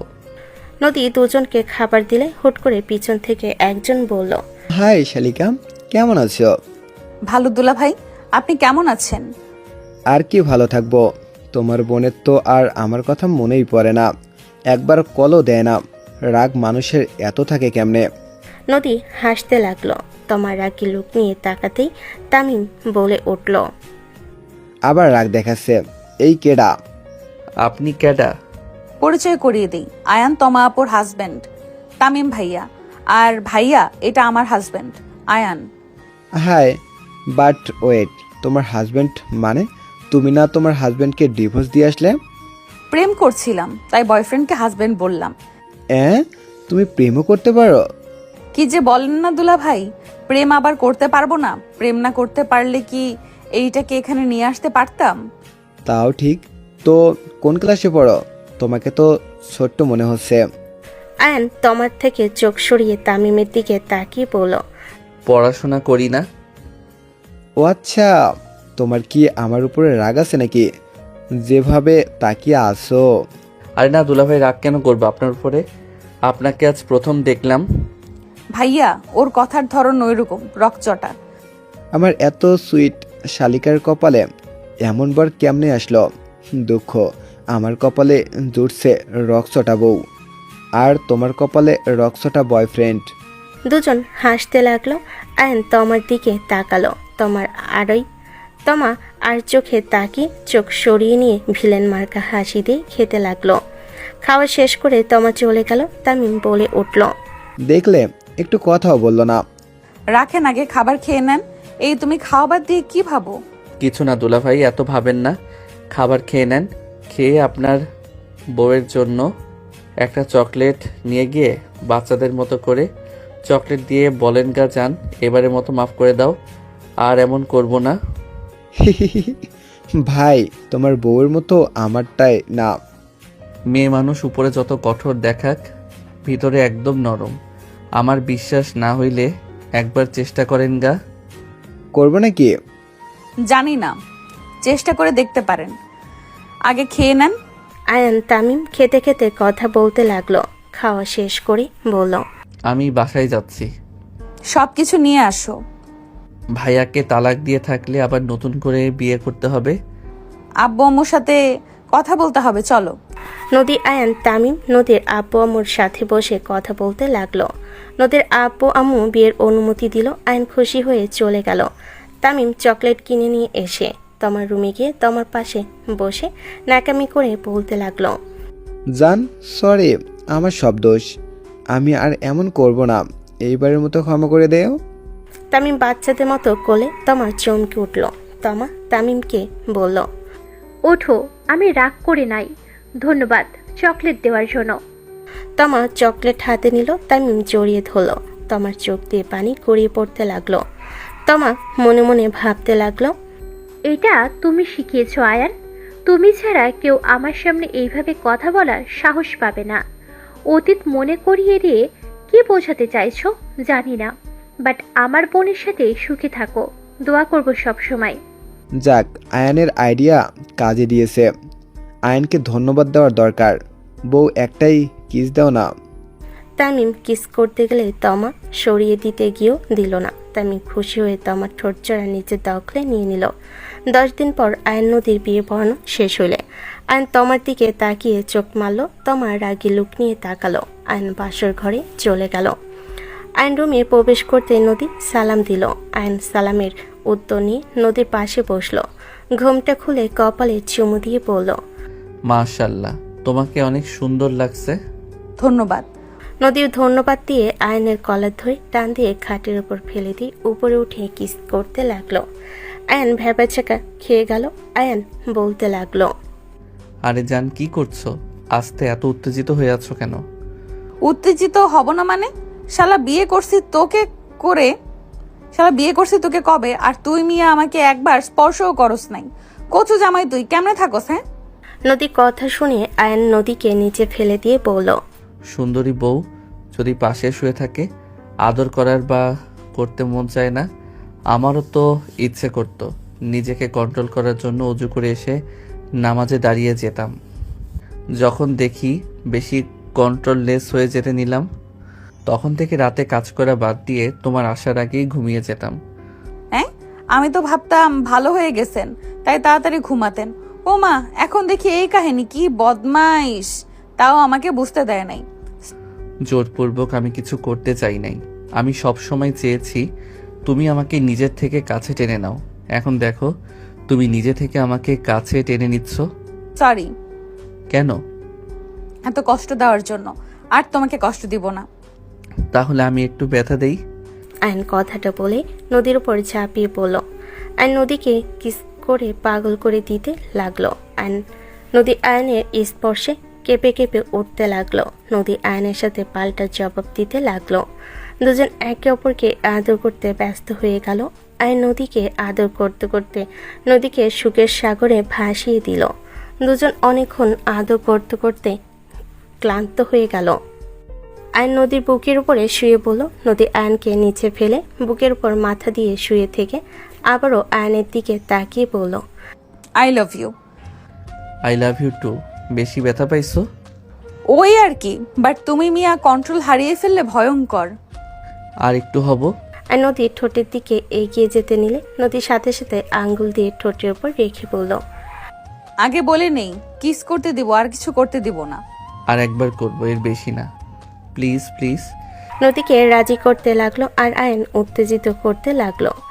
নিচে থেকেই আয়নের উপর ঝাঁপিয়ে পড়ল। আয়ন মিটি মিটি হাসতে লাগলো। দুজন আবার একে অপরকে আদর করতে লাগলো। এভাবেই 5 বার আদর করার পর আয়ন আবারও বলতে গেলে নদী ধাক্কা দিয়ে পড়ল, দূরে থাকো বদমাইশি। আমি কি হারিয়ে যাচ্ছি নাকি? আমার কোমর ব্যথা করছে। বদমাইশির এর কিছু হয় না নাকি? ইয়ে মানে আর একবার করে ঘুমাবো? না মানে না, আর একবারও না। দূরে গিয়ে থাকো, আমি ঘুমাবো। ব্যথা লাগছে অনেক। আচ্ছা, আদর করে দেই, আসো। এইবার কিন্তু আমি কান্না করব বলে দিলাম। আচ্ছা আচ্ছা থাক, আসো বুকে, আর কিছু করব না। প্রমিস করো। আচ্ছা, প্রমিস করলাম। এখন ঘুমাবো, আর কিছু করব না। বাট পরে কি? 7 সপ্তাহ আসতে দিব না। ফাজিল একটা। মন চাচ্ছে ঠোঁট কামড় দিয়ে ছিঁড়ে ফেলি। নদীর কথা শুনে আয়ন জোরে জোরে হাসতে লাগলো। হাসতে হাসতে বলল, আমার ঠোঁট কামড় দিয়ে ছিঁড়ে ফেললে সবাই বলবে ঠোঁট কাটার বউ। থাক, করবো না। এগুলো তো আমার সম্পদ। আমি কেন নষ্ট করব? এই দুইটা ঠোঁট জোড়া আমার প্রিয়। আমি ছাড়া আগে কি কেউ স্পর্শ করেছে? সত্যি বলবো নাকি মিথ্যা? সত্যি করে বলো। মিথ্যা আই ডোন্ট লাইক।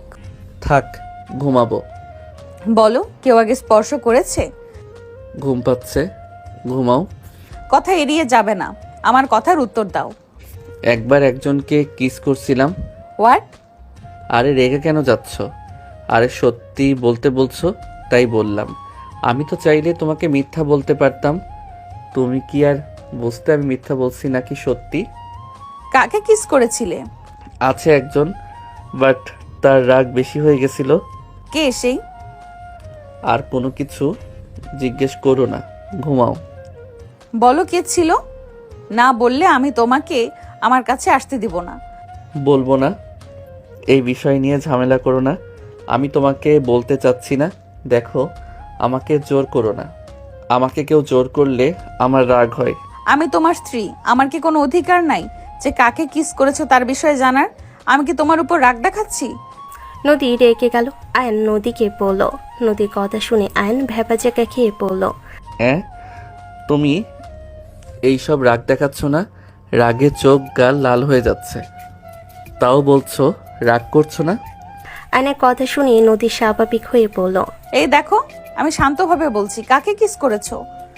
আর কোনো কিছু বলবো না, মুখে তালা দিয়ে দিলাম। কারণ এখন একটা কথা বলবো, তারপর আরেকটা প্রশ্ন করবে। এইভাবে করতে করতে সারা রাত পার হয়ে যাবে। তার থেকে ঘুমাও না যান, সকালে ফরজের নামাজটা পড়তে হবে। তুমি সেদিন নেশা করেছিলে কেন? অফিসের পার্টি ছিল, সবাই মজা করছিলাম, সাথে কয়েকজন জোর করলো, খেতে ভালো লাগলো। নেক্সট টাইম যদি দেখি তাহলে সেদিন আমার একদিন আর তোমার একদিন। ওকে, বাট এখন তো ঘুমাবে, না হয় আদর করি। না, ঘুমাও। আয়ন নদীকে বুকে নিয়ে শুয়ে পড়ল। নদীর মাথা থেকে কথাগুলো গেল না। কিছুক্ষণ পর আবার বলল, বলো না কে ছিল সে? আল্লাহ, কি যে বললাম, এখন সেকেন্ডে সেকেন্ডে জিজ্ঞেস করে। দ্যাট মজা করছি, এইবার থামো তো। তাই বলে আমি তো ভাবছি সত্যি সত্যিই কাউকে কিস করেছো। নদী কথাগুলো বলে নিশ্চিন্ত হয়ে ঘুমিয়ে গেল। আয়ন ভাবতে লাগলো, কিভাবে বলবো যে আপনার বড় বোনকে কিস করছিলাম জোর করে? ধুর, কচু, যত বিপদ একসাথে আছে, খেয়ে কাজ নাই। কে জানতো আমার বউ ওর ছোট বোন হবে। একদিকে বাঁচাইছে, ওইটার মতো রাগ তেজ এইটার ভিতরে নাই। উফ, জন্মের বাঁচার বাঁচি। আয়ন দীর্ঘ নিঃশ্বাস ফেলে ঘুমিয়ে গেল। সকালে ঘুম ভাঙলে আয়ন নদীকে ডাক দিতে লাগলো। যান, উঠো, গোসল করে চলো, নামাজ পড়ে নিবে।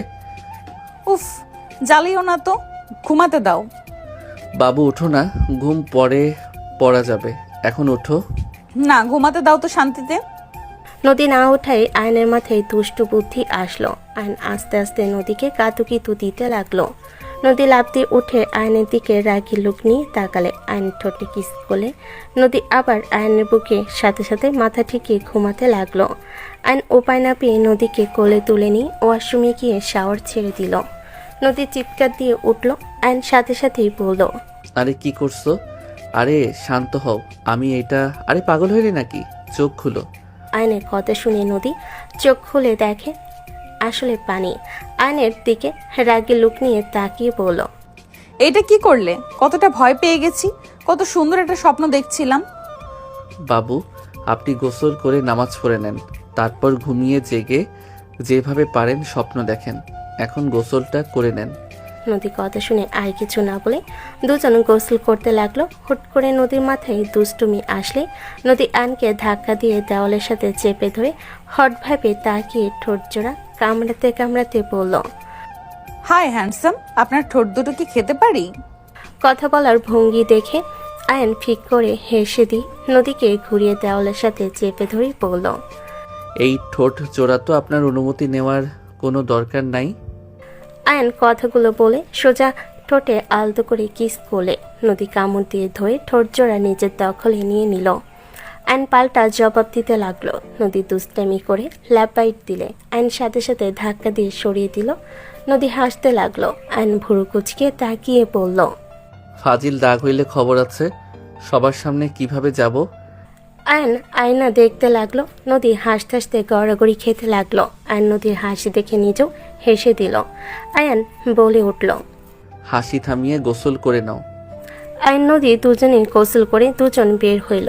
আয়ন পোশাক চেঞ্জ করে ওয়াশরুম থেকে অজু করে নিল। রুমে এসে টুপি পরে কপালে চুমু দিয়ে পড়ল, যান যাই।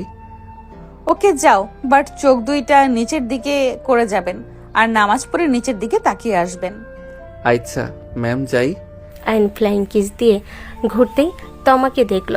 রুম থেকে বের হতে তমার চোখে চোখ পড়তে আয়ন কিছু না বলে নিচে চলে গেল। আয়ন নামাজ পড়তে চলে গেল। নামাজ পড়া শেষ করে বাসায় আসলো। বাসার ভিতরে প্রবেশ করতেই নদীর কণ্ঠ শুনল। নদী বলে উঠল, তোমরা এই কাজ থেকে কেন ফিরে আসছো না? প্রতিদিন এত আতঙ্ক নিয়ে কি বাঁচা যায়? এত মারামারি আমার এসব ভালো লাগে না। আমরা চাইলে এর ভেতর থেকে বের হতে পারবো না। আমরা বের হলেও আমাদের মৃত্যু, না হলেও মৃত্যু হবে। এইসব নিয়ে আমরা ভাবি না। নদী, চিন্তা করো না, আমি তো তোমার বোনের সাথে সবসময় থাকার চেষ্টা করছি।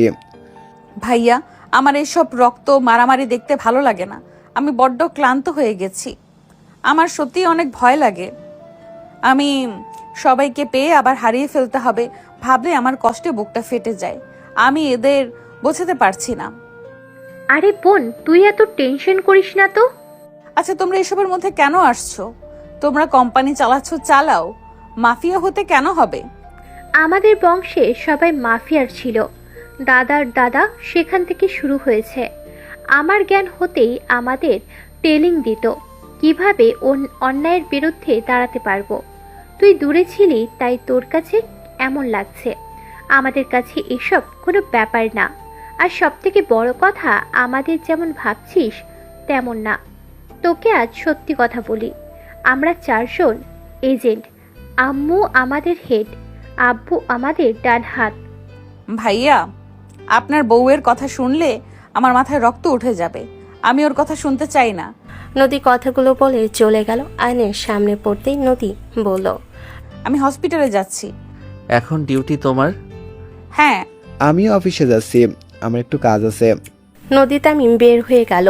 তমা উপরে যেতে নিবে, সাথে সাথেই আয়ান বলল, মিসেস তমা, মৃত খেলা কতদিন খেলবেন?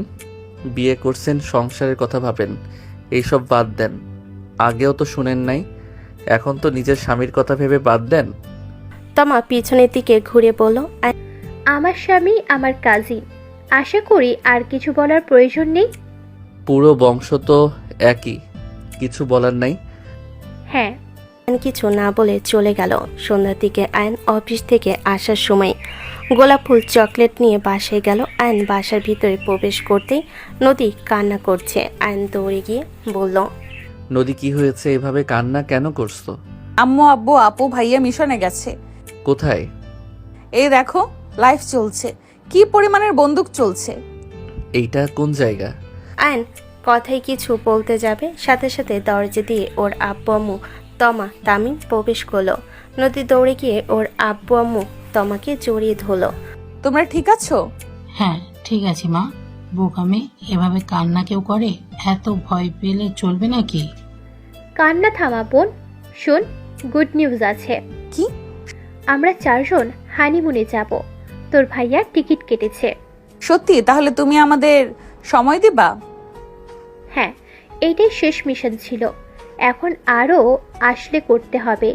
বাট যতদিন কল না আসে ততদিন তোদের সাথেই থাকবো। আব্বু, আম্মু, তোমরাও আমাদের সাথে যাবে? আমি তোমাকে বাসায় রেখে যাব না। ধ্যাত, সন্তানদের সাথে কি বাবা মা যায় নাকি? বোকা মেয়ে, তোরা যা, ঘুরে আয়। আমি কিছু জানি না, না হইলে কোথাও যাব না। নদীর পাগলামি বাড়তে লাগলো। সবাই যাওয়ার জন্য রাজি হয়ে গেল। 3 দিন ওরা সবাই মিলে কক্সবাজার চলে গেল। হোটেলে গিয়ে যার যার রুমে চলে গেল। আয়ন খাটের উপর শুয়ে পড়ল। নদী আয়নের উপর শুয়ে বলল, मैं तो थक गया। আয়ন ফিক করে হেসে দিল নদীর কথা শুনে। নদী আয়নের হাসি দেখে ঠোঁটে আলতো করে কিস করে বলল, তোমার এরকম হাসি আমার অনেক ভালো লাগে। ফিক করে হাসি দিলে আমার মনটা চায় সারাদিন তোমার এই হাসিটা দেখি। নদীর কথা শুনে আয়ন ওর মুখের উপরে চুল সরিয়ে দিতে দিতে বলল, আমি একটা প্ল্যান করেছি। কি সব?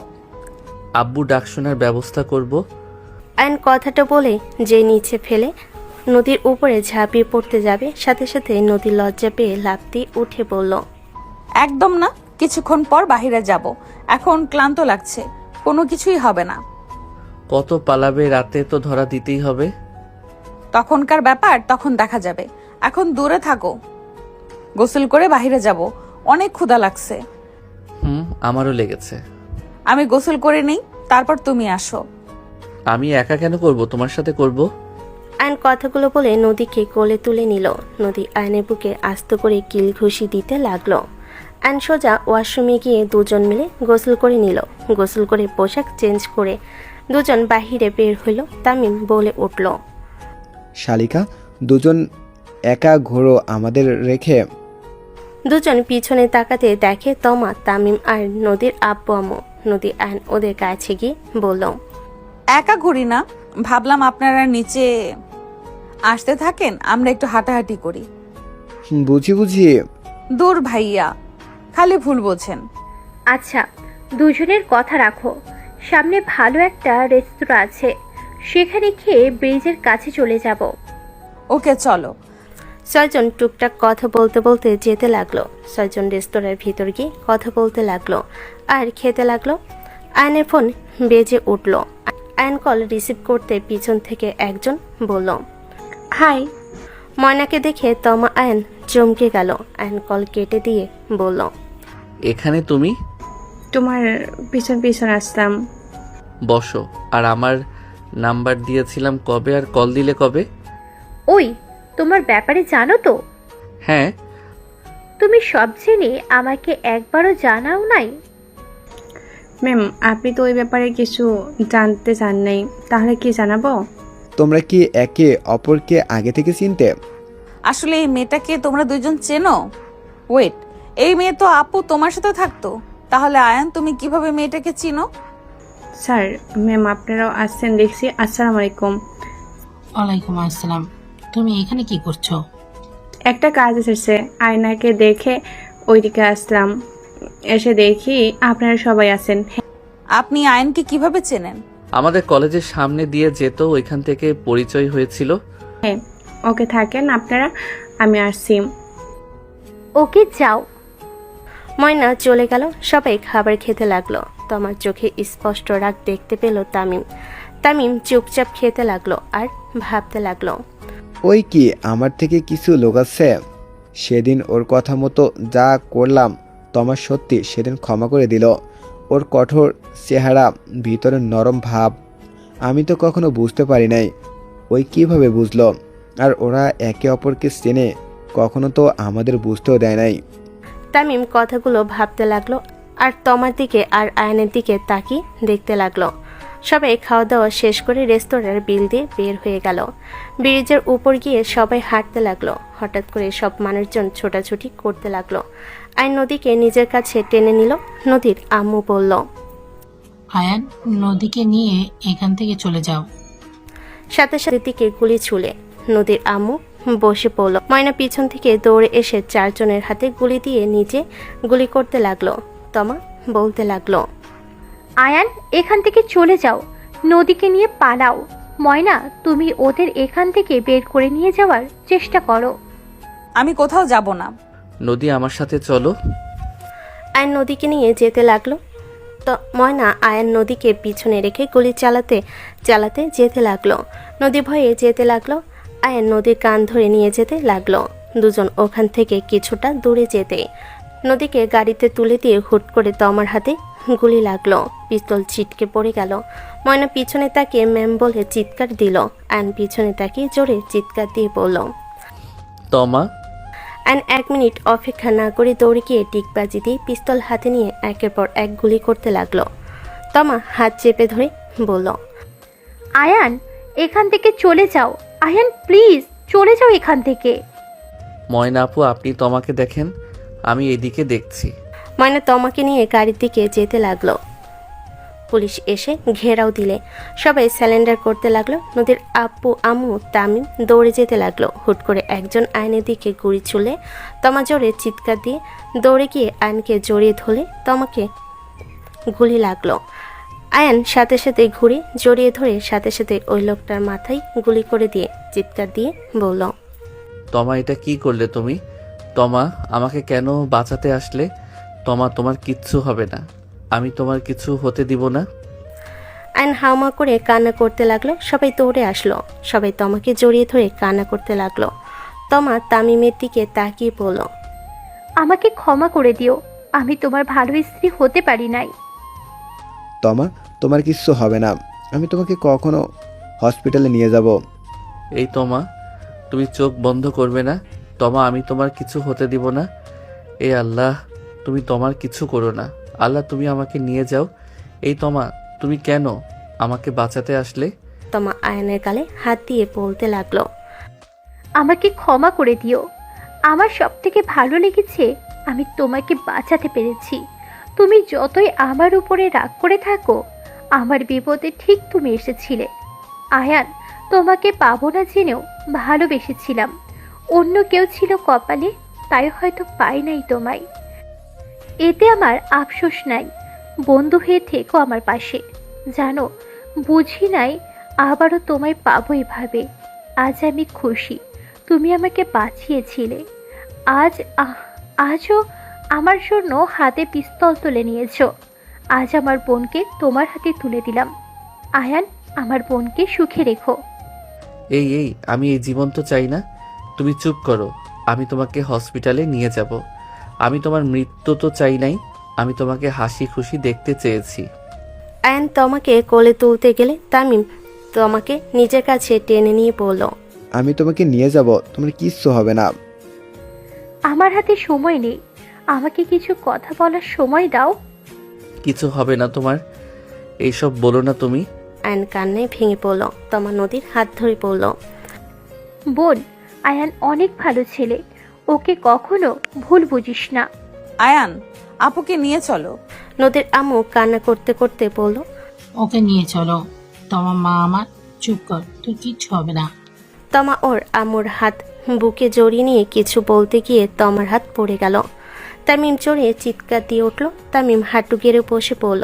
আয়ন তমার মাথা গলে নিয়ে বলল, তোমার চোখ খুলো। তমা এভাবে তুমি চলে যেতে পারো না। তোমার চোখ খুলো। তমা, এই তমা, আমার সাথে কথা বলো। তুমি কথা না বললে আমার কষ্ট হয়। তুমি সব জেনে কেন চুপ করে আছো? আয়ন পাগলের মতো কান্না করতে লাগলো আর তমার মুখে থাপড়াতে লাগলো। ময়না আয়নের কাঁধে হাত রেখে বলল, আয়না মেম আর নাই, বাস্তবতা মেনে নাও তুমি। ময়না, বাজে কথা বলো না। এই ময়না, ওকে বলো আমার সাথে কথা না বললে আমি কিন্তু ওর ছবিগুলো ভাইরাল করে দিব। তাড়াতাড়ি বলো আমার সাথে কথা বলতে। এই তমা, উঠো না। আয়নের কান্না দেখে সবাই হতভম্ব হয়ে আছে। ময়না কান্না করতে করতে বলল, আয়না মেম আর কোনোদিনও তোমার উপর রেগে যাবে না। মেম আর কোনোদিনও তোমাকে বকাঝকা করবে না। হ্যাঁ, তুমি যদি ভেঙে পড়ো ম্যাম অনেক কষ্ট পাবে। তুমি তো জানো ম্যাম তোমার চোখের পানি সহ্য করতে পারতো না। তুমি শক্ত হও। আয়না ম্যাম আমাকে বলে গেছে ওনার যদি কিছু হয় আপনি যেন কান্না না করেন। আপনি কান্না করলে ম্যাম আরও কষ্ট পাবে। ময়নার কথা শুনে আয়ন চিৎকার দিয়ে বলল, আমি কিভাবে শান্ত হব? আমি তো এমন কিছু চাই নাই। আমি তো তাকে ভালো দেখতে চেয়েছি, তার মৃত্যু আমি চাই নাই। আমি কতবার বলেছি আমি কিভাবে নিজেকে সামলাবো। আয়ন পাগলের মতো কান্না করতে লাগলো। আয়নের কান্না আর কথাগুলো শুনে আশেপাশে সবাই কান্না করতে লাগলো। আয়ন এক প্রকার নিজের বুকে মারতে লাগলো। নদী এক পলকে তাকিয়ে আছে। পুলিশের লোকেরা লাশ বাহন গাড়িতে করে তুলে নিয়ে যেতে লাগলো। আয়ন দৌড়ে গাড়ি পিছন পিছন যেতে লাগলো আর বলতে লাগলো, তোমাকে কোথায় নিয়ে যাচ্ছেন? ওকে রেখে যান। তমা। 3 দিন পর আয়নের আম্মু আব্বু আয়নের সামনে বসে আছে। আয়নের আম্মু বলল, আয়ান, আয়নের কোনো সার শব্দ নাই। আয়নের আম্মু আয়নের পাশে এসে কাঁধে হাত রাখতে আয়ন ওর আম্মুকে জড়িয়ে ধরে কান্না করতে করতে বলল, আম্মু, তমা আমাদের ছেড়ে চলে গেল। আম্মু, আমি তোর মৃত্যু চাই নাই। আম্মু, ওই আমাকে বাঁচাতে গিয়ে নিজের জীবন দিল। আমি তোর কাছে আমার জীবন চাই নাই।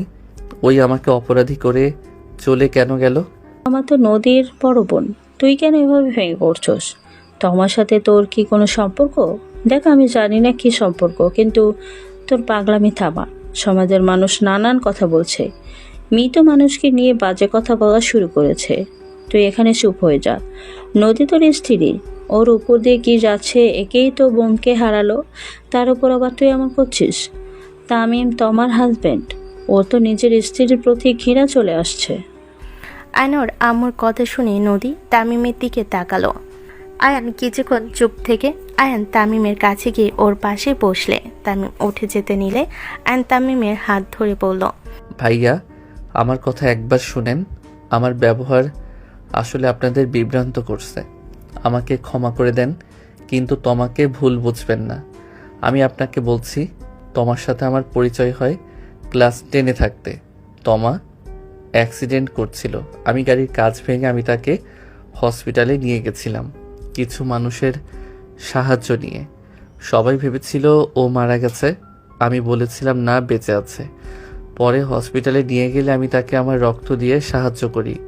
তার পরিচিত আমি কাউকে চিনতাম না, আমি তার সেবা করছি। সেখান থেকে আমার সাথে তার ভালো সম্পর্ক হয়। আস্তে আস্তে আমি তার প্রেমে পড়ে যাই। আমি তাকে অনেক জ্বালাতাম। 2 বছরের মাথায় সে আমার প্রপোজ অ্যাকসেপ্ট করে নেয়। আমি ওনার বাসায় প্রায় যেতাম। ময়না আপুকে জিজ্ঞেস করেন। হ্যাঁ আয়ান অনেক দুষ্ট প্রকৃতির ছিল। ওই আগে বাসে আসতো, মেম ওকে প্রতিদিন শাস্তি হিসাবে যত কাজ আছে ওকে দিয়ে করাতো। ব্যায়াম থেকে শুরু করে সবার সাথে ওকে টেলিং কাজে লাগিয়ে দিত। ম্যাম ভাবছিল এসব করলে ভয়ে একাই পালাবে, কিন্তু ওই ম্যামের মন পাওয়ার জন্য সব কিছু হাসি মুখে করত আর প্রতিদিন আপুকে বউ করত। ম্যাম প্রথম রেগে গেলে আস্তে আস্তে ওকে ভালো লাগে। হায়নাকে এক পর্যায়ে ভালোবেসে ফেলে, কিন্তু ম্যাম ওকে অতটাও পাত্তা দিত না, সিরিয়াসভাবে কিছুই নিত না। হুট করে ওই বিয়ে করে ফেলে। তখন থেকে ম্যাম অনেক ভেঙে পড়েছিল। বিশ্বাস করেন, আল্লাহর কসম করে বলছি, আয়না কখনোই ম্যামের হাত পর্যন্ত ধরেছে, এর বাইরে কিছু না। একবার শুধু জড়িয়ে ধরেছিল, তা ম্যাম থাপড় মেরে দিয়েছিল। তখন আয়না ছোট, তখন অত বুদ্ধি ছিল না। প্লিজ বিশ্বাস করেন, এছাড়া কোনো হারাম কিছু ছিল না। ভাইয়া, আমি আয়ানকে যতটুকু জানি, আমিও বিশ্বাস করি আয়ানের আপুর সাথে কোনো নোংরা সম্পর্ক ছিল না। প্রথম ভালোবাসা যত রাগ দেখায়, প্রথম ভালোবাসাকে ভোলা কি এত সহজ? আমি আজ থেকে প্রমিস করছি, আমি তোমার বিষয়ে আর নাক গলাবো না। আমাকে তোমার ব্যাপারে জানিয়েছিল, বাট সেই ছেলে তুমি তা বুঝতে পারি নাই। সরি, আমি অকারণে তোমাকে ভুল বুঝেছি। আর এমন করো না। সবাই তোমাকে নিয়ে নোংরা কথা বললে আমি সহ্য করতে পারবো না। হ্যাঁ, করব না। আর নদীর সামনে গিয়ে নদীর সামনে হাঁটু গেড়ে বসে বলল, নদী, আমি আসলে মেনে নিতে পারছিলাম না প্রথম ভালোবাসা আমাকে বাঁচাতে গিয়ে আমার সামনে মৃত্যুবরণ করলো। সেইটা আমি মেনে নিতে পারছিলাম না। আজ থেকে প্রমিস করছি, আমি আর তোমাকে নিয়ে ভাববো না। প্রমিস, আমি তোমাকে ভালোবাসি, আর আমি মৃত্যুর আগ পর্যন্ত ভালোবেসে যাব। আমি বুঝেছি, সরি। আমি গতকালকে ব্যবহারের জন্য আমি বুঝতে পারছি। আইন নদীকে জড়িয়ে ধরল। নদী আইনকে জড়িয়ে ধরল। সবাই আইনকে বুঝতে পেরে আর কেউ কিছু বলল না।